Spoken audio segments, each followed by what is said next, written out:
Welcome to this week's art class. Right, if there's anyone new, let me give you a little bit of an explanation. So, I've got a model, and I'll ask her questions and we'll chit-chat, and then you can draw her. And what quite a lot of people do is do a screenshot, because to be honest, the models, it's a bit hard for them to keep still. So if you've got the screenshot, you can watch that on your other device and listen to us still chatting on your main device, whatever you choose to do.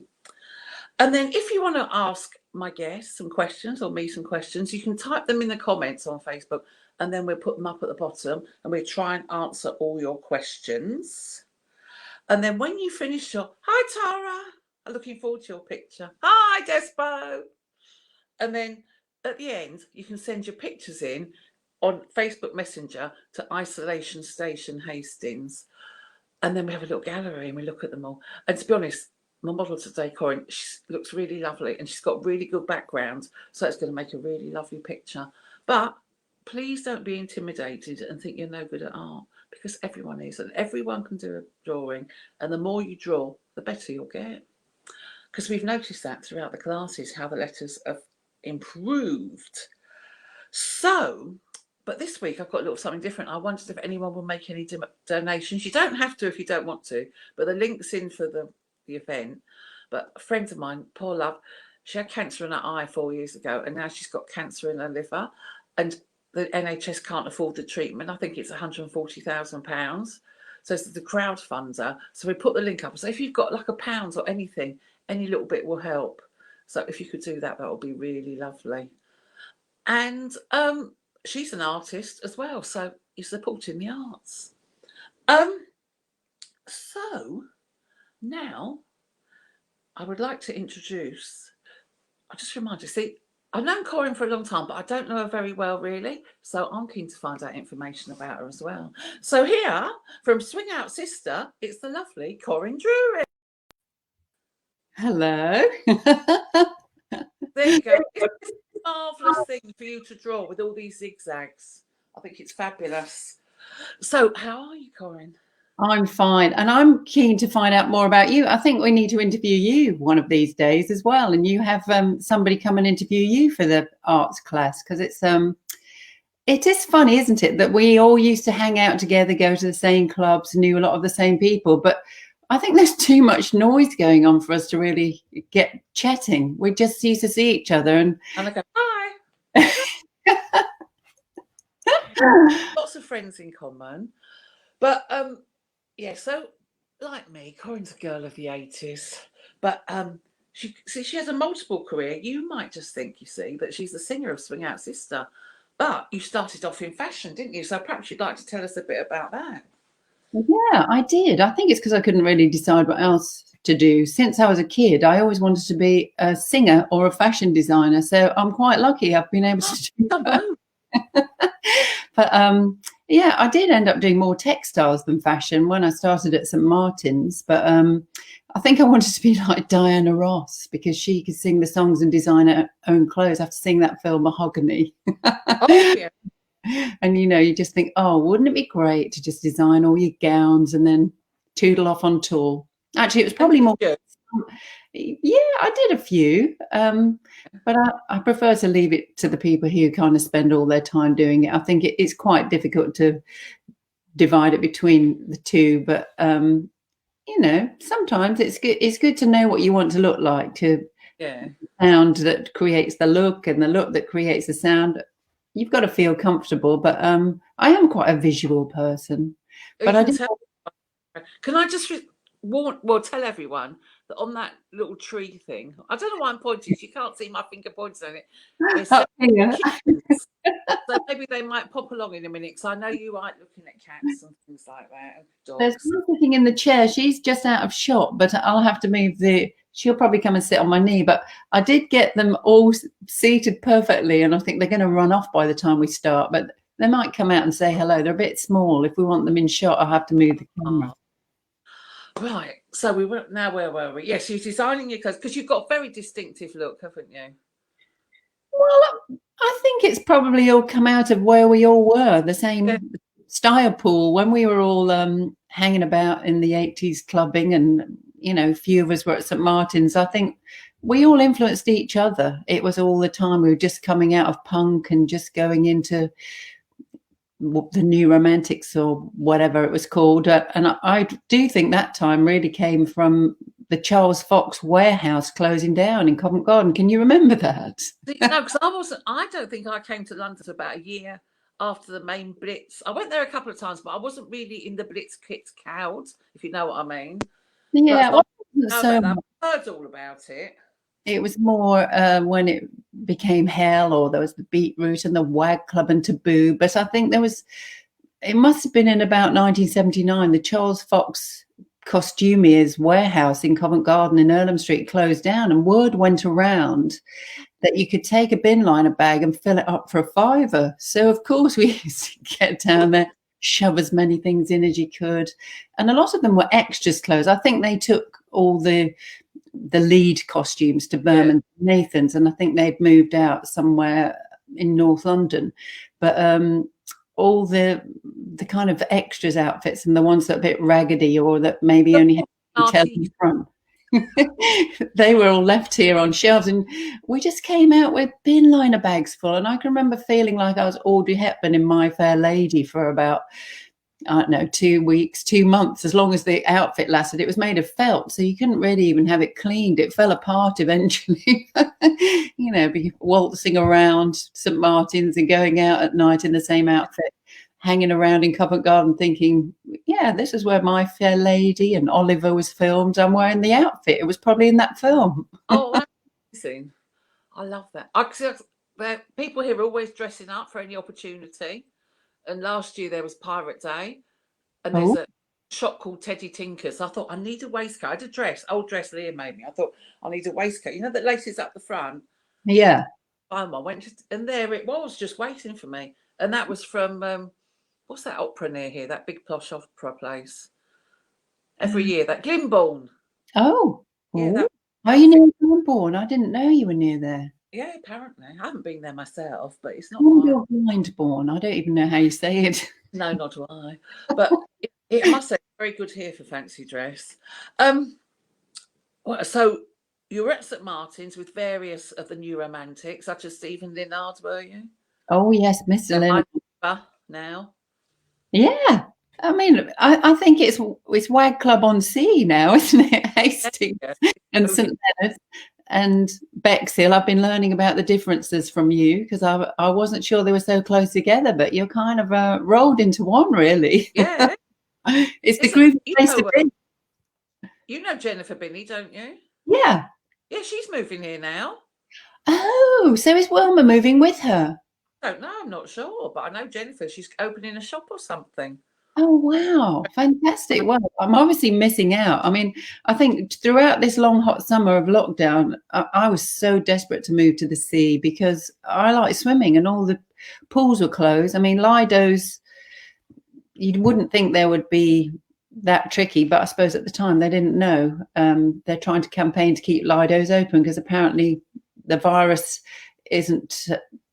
I don't know. It's well, they're full of bleach, aren't they? So wouldn't it just kill it? Yeah, chlorine kills the virus apparently. But I need to be able to see. Yeah, because it was lovely. Because even me went swimming in the summer. Oh, I saw your pictures. But some people are still swimming now in this freezing cold and the winds and that. They're still going. I know. I'm not quite tough enough. I'd like to think the latest I've swum in the sea is October, I think. Well, that's good. I'm not that good. It's hard to believe it's November now. The whole year's just gone past so quick. You'd think it would be a bit slower because nothing much was happening. It feels like it just shrunk. It stood still in time. I mean, I think the one thing about this whole lockdown, it's made us have to draw upon our own inner strength and our creativity and the things that we've got all around us, when we couldn't go anywhere and we couldn't leave the house. Some of us are on our own, some of us are with people, but I think it really made us have to set to and think, well, what did we used to do before we had all this technology? Although the technology helped to keep us going throughout all that, I suppose. But I think, what would we have done if we hadn't have had the technology? We'd have knitted a whole lot more jumpers. And written letters to Letters. back to the post box. Yes. Yeah, the letterboxes would have been full.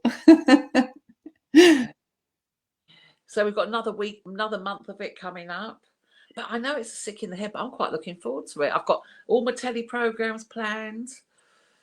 It's different now, I suppose, because we can stay in and keep cozy. It's just if you have to go somewhere and be indoors with other people in a public place, we can't keep so much fresh air flowing if it's cold. I think we have to toughen up and wear more jumpers. I know, because I read that fresh air is really good to get rid of it. So all day long I have my front door open. Yeah. It's getting a bit nippy for that now. You can chat to your neighbours. Well, you just have to get your woolly coat on, woolly socks.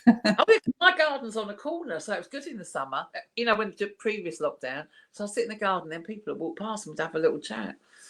Yeah, get to know your neighbours. I mean, it has been good for that. It's been good for getting to know the people around you. When we're so busy rushing around, everyone had to stop. And I think the other thing was everyone was in the same situation. So you didn't feel so much, what am I missing out on being locked down here? Everyone, the whole country, the whole world was going through the same thing at once. I know what I felt sorry for was celebrities who like to be in Heat magazine on the red carpet. Their life has been terrible because they couldn't get that attention they were craving. Well, I suppose it was like the Andy Warhol thing. It's like everyone's famous now online. Anyone can be online. And when everyone's locked down inside, I mean, people have been very creative and thought of all kinds of ideas. And I think people's creativity is thriving. Did you do any concerts online or anything? No, because we got quite ill with the virus pretty early on. So that knocked us for 6. And one of the other members of our band who became ill said it's a bit like being sick in the summer holidays. You're suddenly given all this time to yourself, but then you can't use it if you're just ill. I mean, it really knocked it out of us, out of 4 of us in our band. But how long were you affected for? About 3 weeks, really not being able to do much at all. But then after that, it just relieves you with this incredible fatigue, indescribable. You can't believe just walking to the end of the road. When I could leave the house, I got so out of breath. Actually, I hadn't left the house for over a month. This shows how long. Well, no, it was 2 months. This shows how long it took me. I went out and I had odd shoes on. I was thinking, I've been in my pajamas for so long, over a month. I finally got dressed to go out and buy some milk or something. And it's like, oh my God, I've got odd shoes on. What's going on? I've forgotten how to get dressed. Looking after you. I don't think anyone dresses. I just thought my feet feel a bit uneven and funny. And then I looked down, I've got shoes. Oh no. Is it probably better now, or is there still underlying? I think it creeps back up on you if you don't look after yourself. I think you really have to just make sure and not get too tired, not stay up too late, not do too much. I haven't got quite the same energies yet as I had, but some of that might just be from being locked down. I think we've all got a bit out of practice. I used to go swimming every day, go walking, running. It's like there's not so many places to go.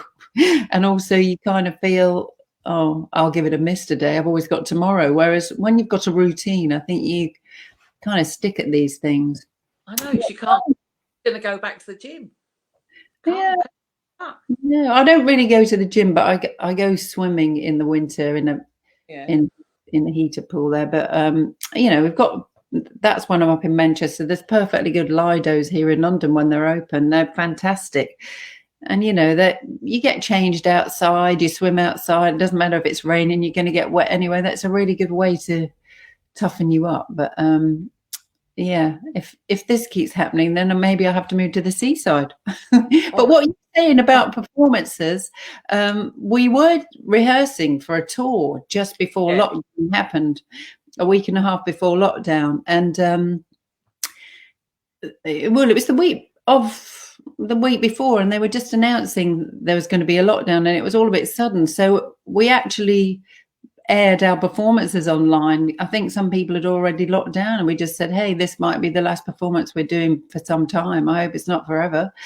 Yeah. But we did a little gig in our studio, and we're thinking of doing something like that. But now there's a lockdown. I don't even know what the situation is with that. We have to socially distance when we're performing. Singing is worse than coughing, apparently. So I'd probably need to design some kind of courage type helmet so I don't send any aerosols out. Yeah. But if you were at the front, it'd just be blowing that way forward. Onto the audience. But yeah, without an audience, I suppose you've got empty seats. Yeah, it's a very strange time. I mean, I suppose we're not the emergency services. You want to make sure that the NHS and, you know, the people on the front line, the key workers, get the support they need. But I mean, music and performance is something to share, and music has got us through a whole lot of situations. I mean, the reason I got into music in the first place is because I had a bit of a troubled childhood when my parents divorced, and music was my savior. And I think, you know, music is what was so the first album you bought? The first album? Or single? Oh, I think the first single I bought was Rupert the Bear by Jackie Lee, and she actually sang the White Horses theme. Can you remember that program? White Horses. And she was also a bit of a Northern soul singer, I found out later on. But then I think the second single I bought was I Hear You Knocking by Dave Edmunds. Oh, I used to be obsessed with it. You see, we didn't get record player till I was about 13. There was no point me buying singles, but I was very fond of. I used to fancy Dave Edmunds. Oh, well, my mum and dad had a record player. They had a stereo from when I was very young, and I used to try and climb inside it to find the sound when I was little. It was like I can remember listening to River Deep Mountain High, and that was the Phil Spector sound with the huge reverb on it, his wall of sound. And I can remember the smell of the stereogram. I don't know if you remember that smell. It was like a smell of electricity. Record shops, you smell like it. I think it was the smell of fresh vinyl, a static smell. And I can remember they bought River Deep Mountain High, and I was trying to work out where all this echo came from. And it really got to me, that song, because she was singing when she was a little girl, she had a rag doll, the only toy she ever had. And that resonated with me. I don't understand how records work. It's beyond my comprehension. Yeah, it's a very magical thing, isn't it? You've got a little needle. Yeah, people have got a special talent. They can look at a record and they know what the tune is. Yeah, it's fantastic. A bizarre talent to have, but still. Yeah, I think my first bought World of Amen Corner. Oh, that was your first album. Yeah, and then Bridge Over Troubled Water. I must have played probably 1 million times, almost to death. Oh, wow, you're very classy. I mean, I still love that record. It's timeless, isn't it? I know that's why it must have been the best-selling album of all time. It was in the charts for about 2 years, wasn't it? Yeah. Oh, I loved it. Still do. Still very happy to hear it. Yeah, beautiful. So, let me think. So your parents were quite party goers, you said, didn't you?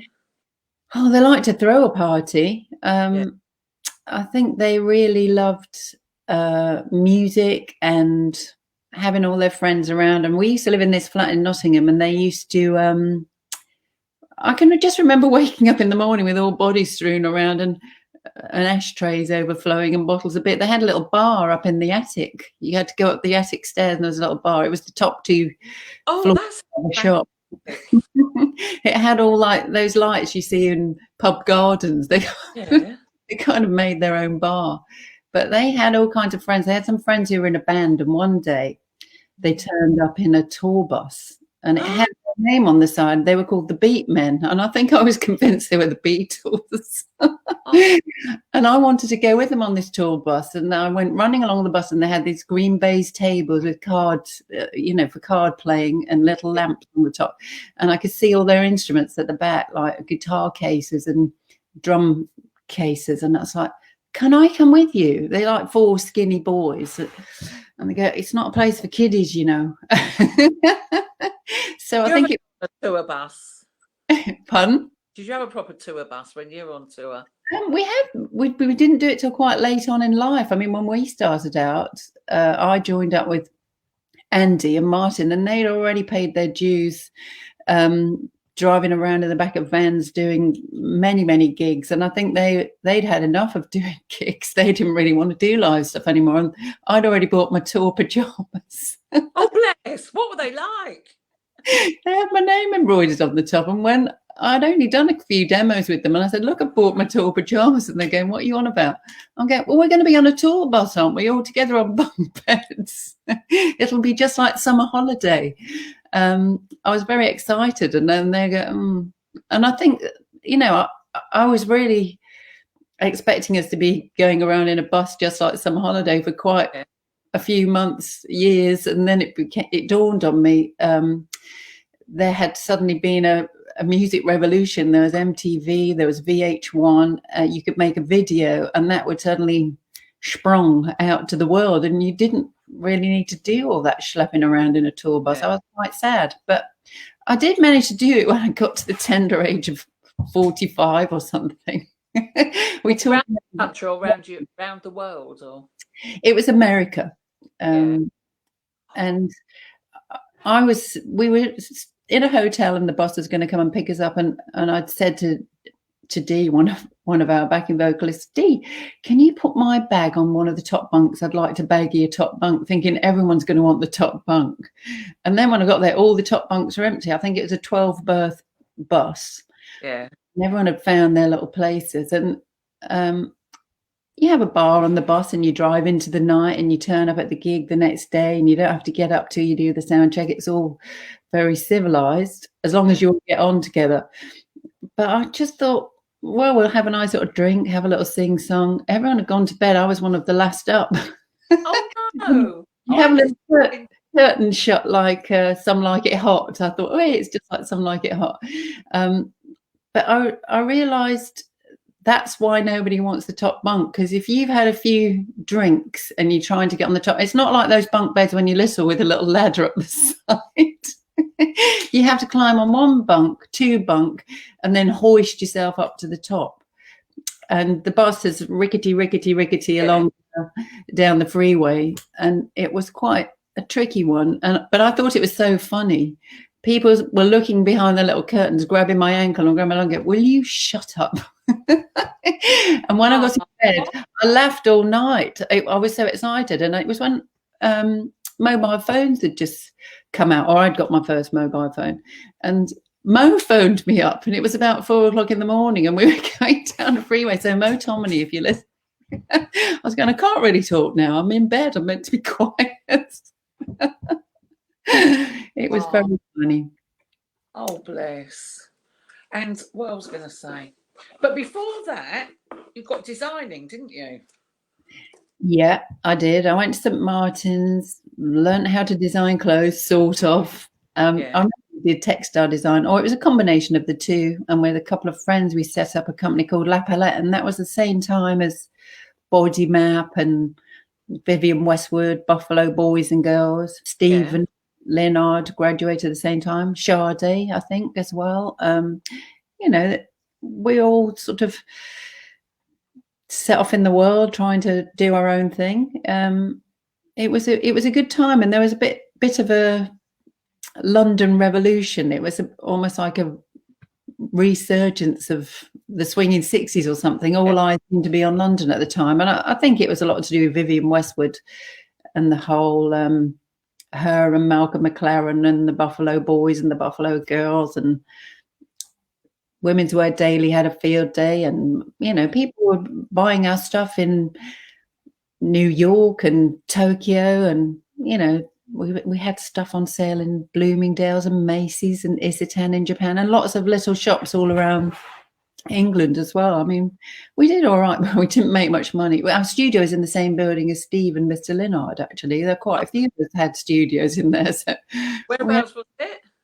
It was Panther House, the infamous Panther House, just off Gray's Inn Road.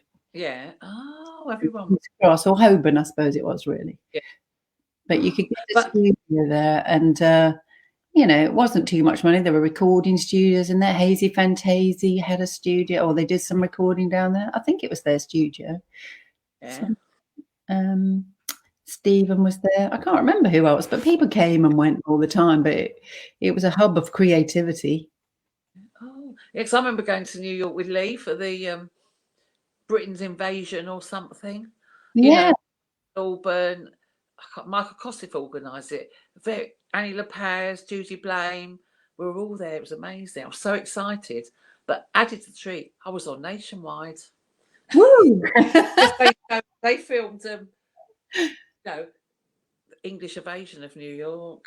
That was more being there, being on actual Nationwide. Then your mum could see it. Yeah, exactly. I think she was pregnant with my brother at the. No, she couldn't have been. No, she had a broken leg. I knew there was some hoo-ha with her.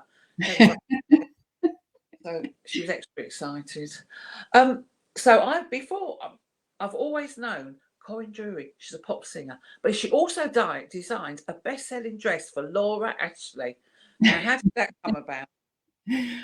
Well, they bought my a dress from my degree show when I left St Martin's, and it was a printed dress, sort of Victorian style, and yeah, they bought this design, and it suddenly became a bestseller. And I started seeing my friends wearing it. I'm thinking, oh, I designed that dress. How much did you pay for that? I was thinking, I could knot you one up. I'll make you one. But I thought I wouldn't have done it as well. They did it in really nice fabrics. It was a kind of Victorian style, but loose with pockets. So it was kind of casual Victorian, if you can imagine such a thing. I think I probably had one similar because I was a big fan of Laura Ashley. But they had to build a factory, apparently, just to produce that dress, because it was walking out of the shops. It became known as the Vogue uniform for a while. And so I phoned Nick Ashley up and said, you know that dress that I sold you for 150 quid from my degree show? Could you give me a penny for everyone you've sold? No, he said, it doesn't really work like that. We made the deal. We've sold you the dress. You sold us the design. That's how it works. But one thing they did do, which I thought was a really, it's a kind thing to do. They kept buying designs from me every season, even though half the time I don't think they used them or intended to. Even to when we had been on Top of the Pops and we were traveling around the world. I can remember once sending some designs by fax from Australia to get them in by the deadline. But, they bought some designs from me every season, so I did get paid off in some way. Oh, well, that was nice. Has anyone got any questions they'd like to ask? Anyone got any? But you can ask them. But anyway, I know what I read about that I was very interested in your business, that you performed on a cruise ship. Oh, yeah, we did. In fact, that was the second to last performance we've done. Yeah. I never really fancied going on a cruise ship, but it seemed a lot of people of our age starting cruising now. I half fancy it, You haven't been on one? No.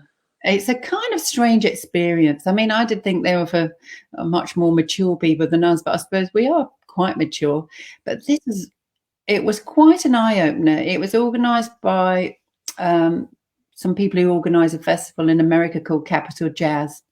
Yeah. And so it's jazz, R&B, a mixture of stuff, but they usually have a festival in Baltimore, but this is like a festival on a cruise ship. And it was amazing. It was such a great atmosphere. Lots of bands I really wanted to see. And who else was then? Omar was on it. I didn't see him though, because unfortunately I got laryngitis. I had to stay in my room. You and your ailments. I lost my voice. So we went all the way to Miami, got on the cruise ship, been out in the Caribbean for 4 days, and then there was not a peep coming out. And I was thinking, oh no. And we've got our band and crew of 12 people. They were all right. They could go and sunbathe and go and see all the other bands, but I had to stay in the confines of my room and just get better and go to the ship doctor and get some special potions to sort me out. I did get my voice back though. Who else was on? Layla Hathaway, Denise Williams. Multinational.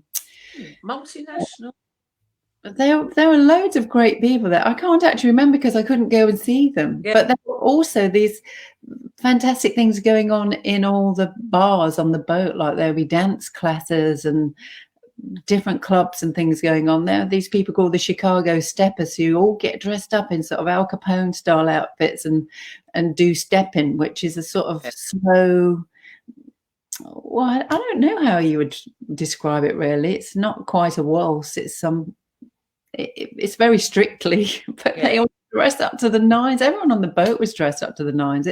It was really fantastic and a great atmosphere. And we couldn't really get off at a couple of the stops in the Caribbean because suddenly it was stormy. It was stormy on the day of our gig, and so everything that went wrong could have gone wrong. But we had fun regardless. Lovely. Do you ever do any of those ones like at holiday camps, tours of the 80s? No, we haven't really done that. I think, I don't know. The 80s are a bit of a blur to me, and we didn't really arrive till the late 80s. Yeah. I don't like to dwell on it too much because we've done quite a lot. We've done more than we ever did in the 80s since. Yeah. But I mean, that was obviously when we appeared on the scene and we were very successful, and we got to the 80s, but we've kept creating throughout, and we've toured more outside the 80s than we did in the 80s because, like I said, there was VH1, MTV, a lot of TV programs that promoted us, so we didn't do much live stuff, but we've done a lot more live things and festivals and stuff of late. Aren't you very big in Japan? We have been big in Japan, but it's not that difficult to be big in Japan because the population of Japan is about twice the size of the UK. But they're very loyal. If you are successful in Japan, I think they're very loyal and they stick with you. So I've seen many. When we first went to Japan, there were all kinds of artists from all over the world who, you know, you maybe hadn't heard from for a while, and would have new albums out in Japan, and they would be releasing all their back catalogue. You could find the best.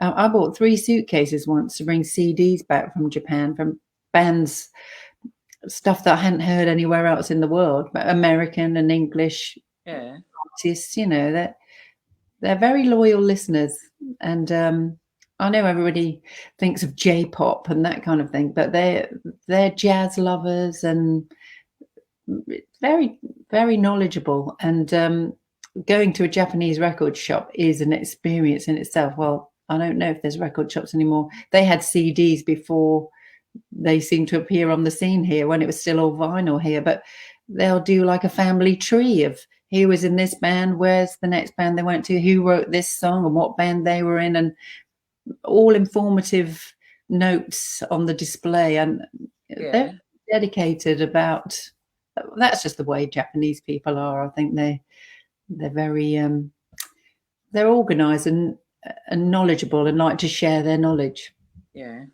Oh, not like it. You wouldn't say that about Hastings. I don't know.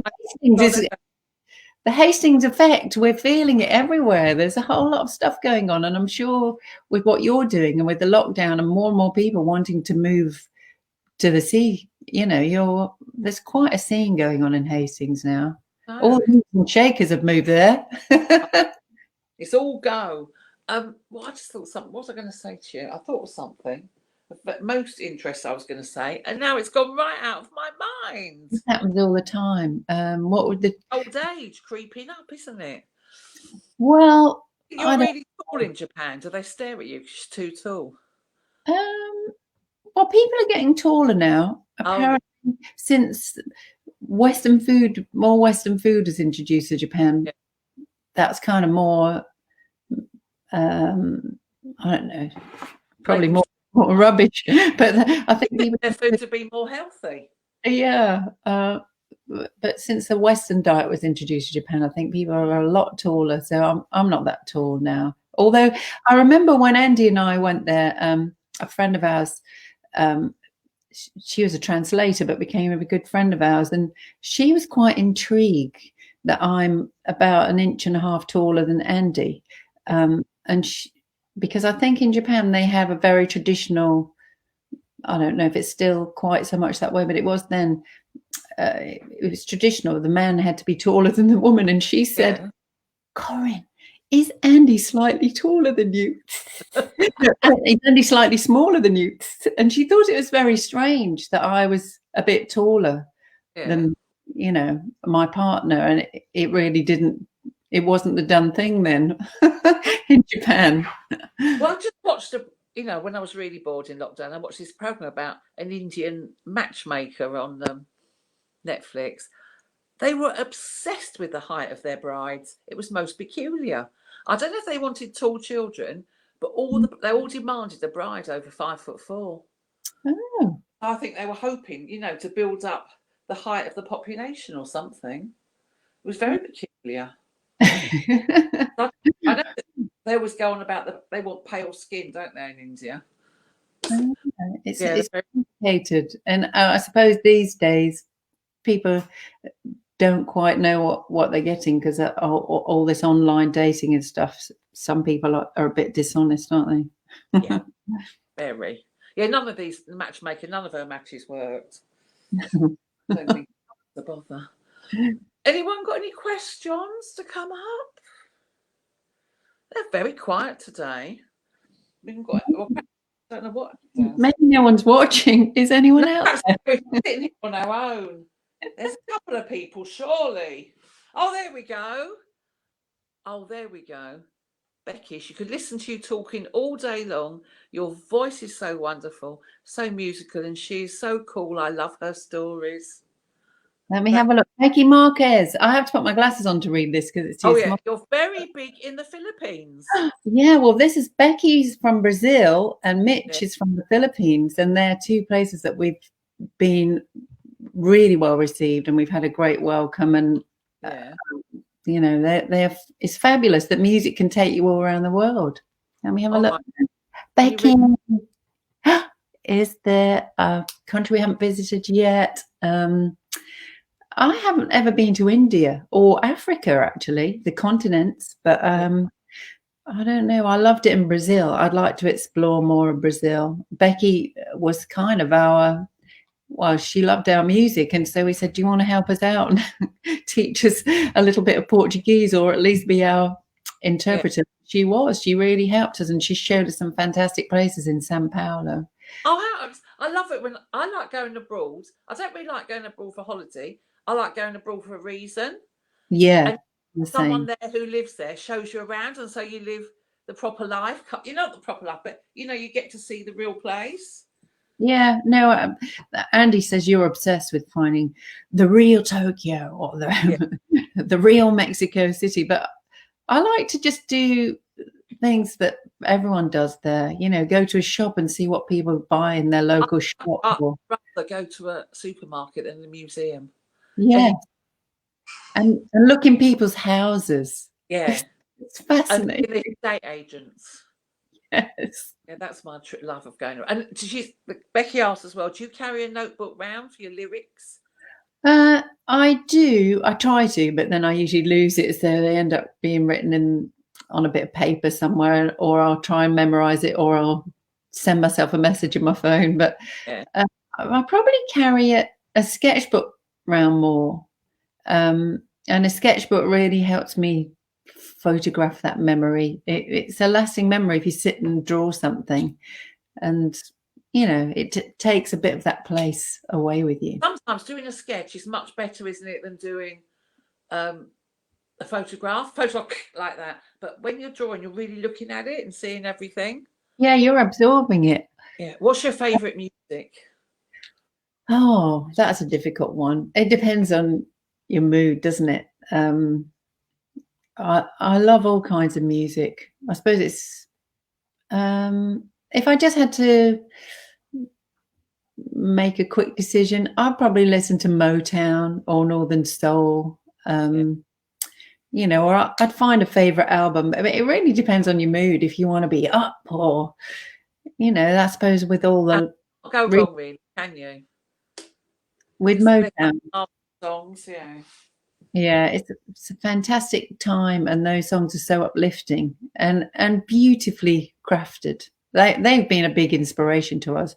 But then there's all kinds of other stuff. I like listening to film soundtracks, and you know, stuff like Ennio Morricone and John Barry. You know, I don't know. I would say soundtracks are like classical music to me. If you just want something to surround you and to just create an atmosphere, then I love listening to film soundtracks. I know what I've remembered now. What I want. Oh, who's Jamie Spencer? Hi, Jamie. Hello. Thanks for listening to see us. Who's your favourite keyboard player? Oh, well, I have to say Andy Connell, don't I? My partner in crime. And how many years have you been together? oh God, I don't really know. I mean, we were together for a while, just in a band making music, but then we got together at some point. Yeah, but I can't really remember when. I shouldn't really say that, but, it kind of all merges. But I suppose we've been making music for about 34 years, maybe a bit longer than that. So, it was a bit after that. Yeah, maybe 30 years. Oh, do you have any memories from your first Italian gig at the festival bar? Oh, yes, I do. Antonio, hello. Italy used to do throughout the summer festival bar. It was going out on national TV, but they used to do on every Saturday night. So it was a big summer concert, and they'd have bands from all over the place, but they'd also pick a fantastic location. So one Saturday night it might be in Capri in the Market Square. I remember Sarah Jane Morris, I think, was doing that one. Oh, was she? I think so. We bumped into each other doing a festival bar, and another one was in the main square in Siena, which isn't square; it's a circle. It's a circular. I don't know. Well, you can't call it a square if it's a circle. Yeah. There's a kind of castle all around it, and our dressing rooms were down in the dungeons, and I think we were next door to the Pet Shop Boys. Oh. And it felt like warriors and chariots were all going to be coming out. It was a very medieval setting, but they built this big stage, and it was beautifully floodlit in the center of Siena. It was beautiful. We did another one in Verona, in fair Verona. Shakespearean thing. Pardon? It all sounds very Shakespearean. It did feel like it. We were, yeah, it was beautiful. I did try and find the balcony, the Romeo and Juliet balcony, but everyone said it doesn't really exist. But I didn't want to hear that. But we got to see some of the most beautiful parts of Italy, and it was just doing their Saturday night TV shows, and there are all kinds of Italian TV shows. They're fantastic. Because on my telly, I used to have Ray New, but I don't think I've got it anymore. So I just sit and watch these like Saturday night variety shows. They were fantastic. Yeah, and some of the ones from the 60s, you see some of those. They are fabulous, and they've all got live orchestras and beautiful. I know, I love them. Shame I haven't got. But I know I was going to say to you, Pose. I was excited when I was watching Pose, and on came Breakout. Really? Or did you know beforehand? Well, if they're going to use some of our music in a TV program or film, our publishers get in touch with us, and they have to get our approval. But they described the scene. I wasn't too sure what was going on, but it said Electra has completed her transition and has a final injection, and I kind of wasn't too sure what it was about. It wasn't that clear what it was about, but it turned out it was quite a pivotal point in the series, really, when, she was successful, she completed her transition, and it was all about voguing in New York. I didn't really get that when we approved it. And we suddenly started hearing from friends in America, hey, you've got such a great point in the series where Breakout appeared. And I couldn't believe they showed that on the BBC. I thought that was fantastic that it actually got an airing on Prime TV. Oh, it's marvellous. I've watched it all. But sometimes I wonder, have you ever done the Umbria Jazz Festival? Oh, no. That's from Alan Devine. Oh, hello, Alan. No, we haven't done the Umbria Jazz Festival. That sounds interesting. I mean, Italy's hot on jazz. It has some great festivals, and this year we were just going to get going. In fact, the last gig we did was in Italy, in Taranto, and the north had just locked down, so we weren't really sure if we should go. And we said to everyone, is it safe to come? Should we come? We did, because it was confined to the north at that time. And we were greeted by the Red Cross with the thermometers. Everyone was very careful and cautious. And that's a fantastic city. It's a very strange city. It's sort of half industrial steel town. And then there's an ancient Greek harbour and Greek ruins and Roman ruins and a beautiful old town and a fantastic ice cream parlour, I seem to remember. Ooh, that's my favourite. Oh, Jim Swatingen, when is your next piece you'll be releasing for us? Band members in different locations. Oh, well, I'm not sure. You've been looking at my Facebook page. Hello, Jim. Yes, you posted some of our rehearsals, I noticed. And thank you. You posted some of our tunes that I can't find anymore. We're just trying to work out how we can do a socially distanced live stream. So we've got a studio. We've kind of broadcast some rehearsals from there just to send out to people who like our music, because that's just us preparing for a gig. But now we're not doing the actual gigs. We'll probably have to do the gigs in there. But now we're not even allowed to have anyone in the room, I don't think. Although it is our place of work, but it is essential work. Please send your piece of paper. Or anywhere if you want it. There's so many bizarre rules. Yeah. Can't make head nor tail of it. I know. Well, I have had some big photographs blown up of members of the band, so we've got them in the room. Tempting fate, I think. I did this a few weeks ago.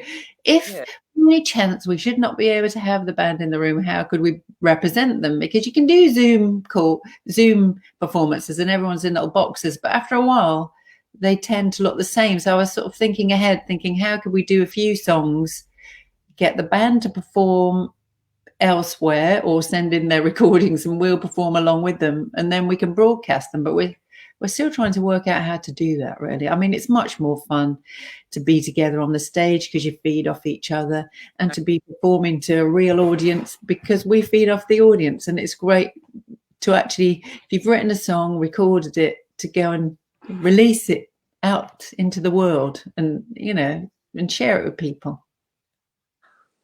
It's not, I think being a pop, I mean, as if I know, I don't know what it was like.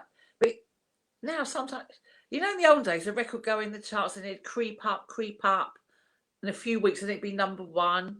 Now they kind of just go straight to number one and then disappear again. And I don't know, I've got no interest really in pop music now, really, unless there's, because I like to know the pop stars' business and how they met and that kind of thing. And now it's so-and-so featuring so-and-so featuring this person. Well, I suppose it's a whole different game now. We used to sort of wait for the NME or Disco 45 to come out, or Smash Hits or Jackie, and read about people. We'd have to wait, and it was kind of paced, wasn't it? But I think now, you say, it's like instant at the click of a button, you know, just click and go, and then it's done. And I think also music's put together in a slightly different way. You know, I think music used to tell a story, not just with the lyrics, but the way it was built and performed. Yeah. And it's put together in a different way. I mean, there's still a lot of merits in that as well, but people listen to music in a different way, I think. Maybe they don't need to listen to a 6-minute track when it's all happened in 40 seconds, you know, it's designed for listening to on a phone, not on a stereo with speakers and surround sound. But I don't know. Goes around. Yeah, I'm very quite fond of Justin Bieber, I've decided. Ooh. I quite like little songs. They're quite nice. Yeah. Well, I can tell it on the radio, because I just listen to the radio because I like the fact that I don't know what's coming on. I know, I love that. I love the randomness of radio, and I think that's what you miss when you have to choose everything and pick your Spotify playlist and select things. It's nice to just have some random. I suppose now Spotify do that. I don't really listen to it, but you know, it does kind of come a bit random. But I do like the radio when it's just a whole range of different musics, or it used to be when we had like Radio 1. in the 60s or the Yeah, 70s. Radio 2 now. That's sadly how old I am. I just listen to Radio 2. And I like when they play the Sex Pistols on Radio 2 and Led Zeppelin.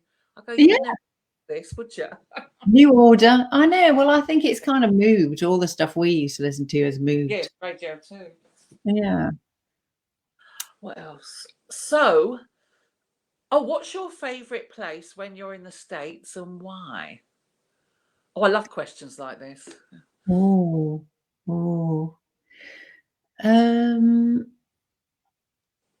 I really loved Atlanta, Georgia. I mean, everywhere's got a different. Yeah. I think I really like to be performing in the States, and we've met so many great people there. So, in a theatre, or we played in this great theatre in Los Angeles called the El Rey Theatre. That was all Art Deco. That was beautiful. I think when we found. And the theatre at Little Five Points in Atlanta, Georgia. I love that as well, because That's lovely, isn't it? It's a beautiful city, and it's an independently run theatre, and they also look after feral cats. Oh, well then. Have you by any chance ever played at the Troubadour in Los Angeles? No, we haven't. Oh, I've gotten a bit of a session with the Troubadour because they often show, I think it's on BBC 4 or something, or Sky Arts, James Taylor and Carole King live at the Troubadour, and it's one of my favourite things I've ever seen.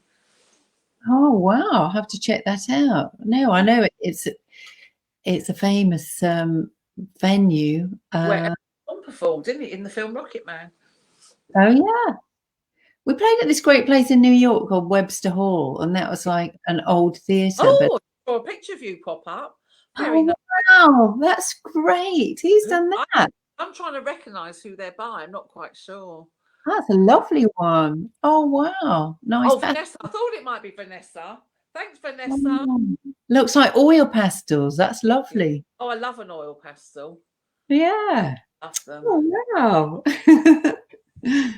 I did used to be a live model, a long time ago. What did you do? What, naked or dressed? Not for anyone famous like you. Well, it was when we first started out naked, because we'd done our first demo and we'd run out of money, and we had got a record deal, and we were about to do our second song, which was Breakout. And it was just at the time when Madonna had, or a few years before, she'd been, some photos of her posing nude for a photographer got out, and I was thinking, well, if it can work for Madonna, maybe it'll work for us. And the London College of Fashion, a friend of mine worked there, and they needed someone to do life modeling. Yeah. So I did that for a few weeks, and I did notice all the students had a similar style, like Gauguin. I mean, very chunky bottom and legs, and then I suddenly realised actually that's me. I thought they've got a similar style, but also one of them brought in a copy of Smash Hits, because we'd had one single out, Blue Mood, and there was a picture of me and Andy and Martin. They went, "Miss, is this you?" And I went, "Don't be so silly. No, it's my sister." And then I thought, oh, maybe I'll stop now. It worked. Yeah, you got big because you've been nude modelling. They out. You haven't had stalkers or anything? Just to change the subject, you've had any stalkers? Not really. Yeah. I've had a few incidents with people, but it's usually all good. There's just one lady who got a bit funny when we were at the Grammys in New York. She knew which hotel we were nominated for 2 Grammys for Breakout. Yeah. And so we were attending the awards, and everyone was staying in the Hilton. It was at the Radio City Music Hall where the event was. And there was one lady, and she was really lovely. I'd nipped out for a cup of coffee. You had to go through security and everything. And I sort of snuck out a back door with a headscarf on because I wanted some coffee and, just wanted to go for a little wander. But we weren't really supposed to be leaving. Everyone had to be there, locked down in the hotel, ready for the occasion. And this lady said, "Oh, I got your autograph a year or so ago, and you told me you liked Martha Reeves and the Vandellas." And she had their autographs, and then she wanted Andy and Martin's photo, and she kind of snuck back through this little side door that I'd gone in with me, and I was going, I don't know if you really should be coming in here, because the security is really strict. There was Michael Jackson and Stevie Wonder, Prince, Diana Ross. I mean, all my heroes were at this Grammy Awards ceremony. Yeah. And somehow we managed to get in there. And I said, I don't know if you should be coming in here. And people certainly weren't allowed up the lifts onto the floors, because that's where all the performers were staying.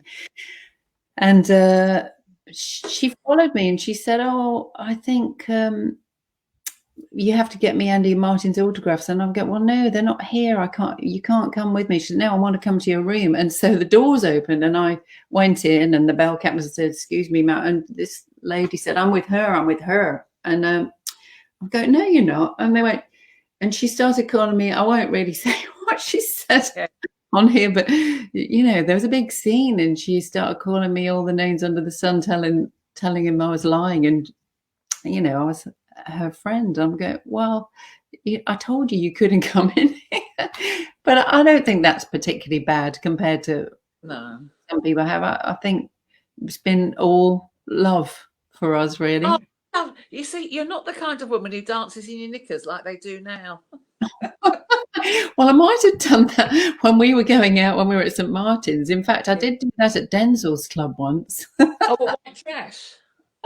Yes, I think that's because I had a hole in my skirt, and I decided to turn it into a sort of hula skirt. In fact, in those days, I make dress out of tablecloth before I went out, just cut holes in things. It was such a marvellous time. I know, and paper. I once went out in a Marie Antoinette dress. I went to Wilma's Marie Antoinette party, and then we went to some warehouse party in Wapping, and this is made of paper. Can you remember Greg Davis? We both worked in the same place. Awesome. It was a pleating factory, and everything was wrapped in this beautiful pink tissue paper that was also pleated. So they just threw it away, so you could make great outfits out of it. But warehouse parties always seem to have wet floors. I'm preferring to decide it was beer on the floor, but who knows? Yeah. Dress just soaked the water up until it got waist height and the whole skirt fell off. So you probably remember coming out of those warehouse parties in Wapping, and you were on a beach, which is now something like Canary Wharf, but you sort of hang around till some more people were there, till you dare walk to a bus stop, or so you could get a cab together or something. It was kind of a bit desolate out there, wasn't it? But we were all feeding each other's imagination. Everywhere practically was desolate in those days. Even central London was desolate at night. It was. I remember Covent Garden, and I can remember the first shop that opened there was PX, and I can remember Princess Julia. Helen who ran PX, she lives here as well. Really? Yeah, she's got a shop called Shop. Oh, wow. Well, I better get myself down there, hadn't I? Yeah, but I remember walking through Covent Garden, and it must have been wintertime. It was dark, and it was like an Edward Hopper painting. There's this one solitary shop that was PX in one of the old fruit and veg shops, and Julia just sitting there like a robot. I mean, the outfits were kind of quite robotic, weren't they, in PX? And Julia was just sitting still as a shop dummy. Very craft work. That's marvelous. Is that Tara? Oh no, Stella from Greece. Oh, lovely. That's beautiful. And I love it. You've got all the zigzags in. We are international here. We have people from all over the world. Who's that from? Tony Cabanas, lovely. Oh, wow. These are very good licenses. Wow. I'm impressed. Oh, that's friend Karen Duffin. I can always tell her style. Oh, that's lovely. The orange is fantastic. All the orange, yes. That's brilliant. Oh, you've got such lovely eyes in that one. They're gorgeous. Yeah, beautiful. Oh, have you ever hit Motomo? She's obviously leading you along here. Have you ever hit in central London? Well, I think Mo knows the answer to that. I mean, we probably all used to do it. I wouldn't recommend this to any youngsters these days, or mature women either, or men. But yeah, that was the best way to get about if you were a bit impatient. You didn't want to wait for a bus, or you couldn't afford a bus. Just hitch. I've hitched up on Court Road many a time. We, I like the white on the edge of that one. That's lovely. yeah, Liz, Liz. Oh, Liz Dubois. I know Liz. Liz is from Manchester. Liz is that's lovely. from Manchester. Yeah, that's great, Liz. I like the eagle brown paper. Mo, are you in France or are you in Bexhill? It takes about 10 minutes to answer because it's a delay. Do you know if Mo's in here or if she's in France? I think she's here at the moment. Oh, I'll have to go and see her. Oh, I can't go and see her. I've forgotten. We're not allowed to. You can walk on the beach. That's true, yeah. I mean, you're lucky. So we're almost up. Any more final questions anyone wants asked? Any questions required? Because the time goes so quick, doesn't it? An hour's up. Can I ask you a question? I mean, I don't know in an interesting way, but how amazing was it that you modelled for Lucy and Freud? And what was it like? What did you talk about when you were sitting, or did you just go to sleep like you did in the picture? I went to sleep, but then generally, minor celebrities. When you met times you met Judy Garland, I was making him tell me that story. Wow. I could just chat away to him like a normal friend. You know what I mean? He'd like to know about romances going on, and and he read so many newspapers that he knew everything that was going on. Then he might sing me a little song or recite a poem. Oh wow! So it wasn't all concentration and silence. Oh no. And he had this funny thing with Solpadeine. So if I was overtired or over fidgety, Sue, let's have some Solpadeine. The fizzy ones. Yeah, the fizzy ones, and he stirred them with the dirty old paintbrush handle. Most of the time, drugged with Solpadeine. And how many sittings did you do? Over how long did you do all those sittings? Was it like months, years? 4 paintings that were about 9 months each, 2 or 3 times a week. Wow. So it was a lot. Yeah, so you must have really got to know each other really well. Yeah, but it was just, I didn't really, he was just like a normal person to me. He was funny. Yeah. But he realised how funny he was. Sometimes, especially because he hated his brother Clement Freud so much. And then he was being horrible about him. I'd laugh so much I almost fell off the sofa. Because you kind of think, oh, they're siblings, they're all in this together and they're all chummy and friends, but then you got to know all the inside stories. Oh, I didn't speak to him for years. Oh. I think he said, and then he was an MP, I think, for a while, wasn't he? And then he lost his seat. And he went, do you know what I did? I was so thrilled. I sent him a congratulations telegram. Oh. He used to be horrible about people, but it used to make me laugh. The things he said, I'd just be shocked. But they're laughing. But it was fun. It was just like going to work, really. And I spent a lot of time reading the Sunday supplements because he'd go off and do something, so I'd be left in the room. And he got about 6 or 7 newspapers a day. So at the weekends, I just sat and read all the supplements. I was very well up on everything at the time. So it's quite a good way to relax as well. Oh, yeah. And it was really good. It gave you time for thinking. Because, like you've always things are going on in your head, and you think, I should be doing this, I should be at home, I should be doing this, that. But there, you could do nothing. So it was really good to think about things and try and solve problems. And it was a luxury, really. So that's maybe what people could be doing throughout this lockdown. Lying around. Lying around, but being life models for each other. I mean, you can do it online, but... Yeah, you can. But he would never draw you if you weren't there. He wouldn't even work on the background of the painting if you weren't there, because he felt aura or whatever affected all the colours and whatever.